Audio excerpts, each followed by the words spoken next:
Everyone, সবাই কেমন আছো? আশা করছি সবাই খুব খুব ভালো আছো। আমিও তোমাদের আশীর্বাদে বেশ ভালোই আছি। তো তোমরা তো জানোই আমার সারা দিনটা দোকানেই কাটে, বেশি সময়টা সারা দিনের। তো সারাদিন পর দোকান থেকে এসে আবার বিকেলে দোকানে যেতে হয় বেশিরভাগ দিনই। কি বলবো, ডেইলি ডিউটি সেটা আমার। তো আসার পরে যতটুকু সময় পাই, মানে সন্ধ্যার পরে আসি, দুপুরবেলা আসার পরে একটু রেস্ট নিই, অনেক কাজ থাকে সেগুলো করার পরে তারপর বিকেলবেলা আবার যে গিয়ে দোকান খুলতে হয় আমাকে।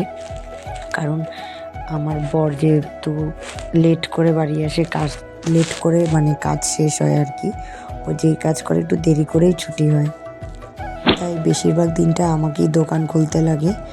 তো এই ও আর দোকানে যায় 6টার দিকে, পরে আমি ছুটি পাই। তো ছুটি পাওয়ার পর বাড়িতে এসেই সন্ধ্যাবেলা আমার ফার্স্ট কাজ হচ্ছে রান্না বান্নায় হাত লাগানো। যেহেতু এখন শীতকাল পড়ে গেছে, তাড়াতাড়ি রান্নাটা করে নেওয়ার চেষ্টা করি। আর জানো তো, মানে 2-3 দিন আগে 2 রকম মাছ এনেছিল। সেটা একটা মাছ করেছি, শাইটিং এনেছিল, আর এনেছিল হচ্ছে ওটা কী বলে, পাঙাশ মাছ। সেটা ফ্রিজে রেখেছিলাম আর গ্যাসও শেষ হয়ে গেছিলো, তো মাছটা রান্না করা হয়নি। আর তার মধ্যে মাংস রান্না হয়েছিল আগের দিন। যাই হোক গাইজ, অনেক কথা বলে ফেললাম তোমাদের সাথে। আর কথা বলতে বলতে দেখো আমার রান্না করা হয়ে গেল। রান্না করার পর সোজা এসেছি বিছানা গোছাতে।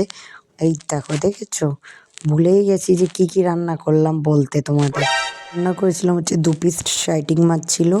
আর আমার যা মানে বাপের বাড়ি গেছে আজকে সকালবেলা, তো সর্ষে আর পোস্ত পেস্ট করে রেখে গেছিলো, দেখলাম ফ্রিজে, ওখান থেকে একটু নিয়ে আমি ওই শাইটিং মাছে দিয়ে সর্ষে দিয়ে করেছি। ও যেহেতু পেস্ট করে রেখে গেছে তাই আমি আর করিনি দেখার পরে। আর তার সাথে রান্না করেছিলাম হচ্ছে ফুলকপি দিয়ে আলু দিয়ে পাঙাশ মাছ, একদম পেঁয়াজ রসুন সব কিছু দিয়ে মাংসের মতো।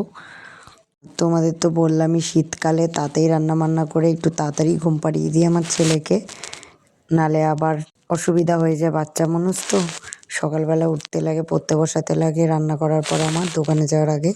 আর আমার ছেলে যদি এই সময় বেশিক্ষণ রাত অবধি জেগে থাকে, আমার বরের সাথে আমার ঝামেলা হয়, বলবো আর। যাই হোক গাইজ, আজকের মতো ভিডিওটা এখানেই শেষ করছি। আবার নেক্সট দিন আসবো অন্য একটা নতুন ভিডিওর সাথে। ততক্ষণের জন্য টাটা।